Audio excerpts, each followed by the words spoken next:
আপনি দেখে তো মনে হচ্ছে আপনি বিবাহিত লয়, চ্যাংড়া মানুষ। আপনি কি জানেন এই কোম্পানির চাকরি যারা করে তারা সগলি বিবাহিত, অবিবাহিত খামার লেই না।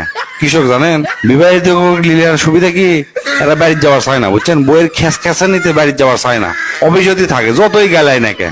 স্যার আমি বিয়ে করছি, প্রয়োজনে স্যার অফিস যদি থাকবো বাড়ির যাবো না, তো আমার চাকরি দরকার স্যার।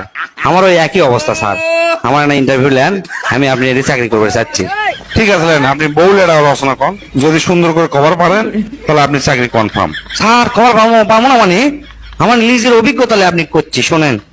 বউ হচ্ছে আর এক গৃহপালিত প্রাণী, এরা গিন্নি নামে পরিচিত। অনেকে গৃহিণী কয়, অনেকে বাড়িয়ালি কয়, এক একজন এক একটা কয়। এরা সাধারণত মানুষের লাগানতেই দেখতে, দুটা হাত আছে, দুটা পাও আছে, লাক আছে, দুটা কান আছে, সবই আছে। তবে জিনগত কারণে মানে এরা চাপা নামে এরা জিনিস বেশি পাচ্ছে, বুঝছেন? চাপাটা হচ্ছে কি,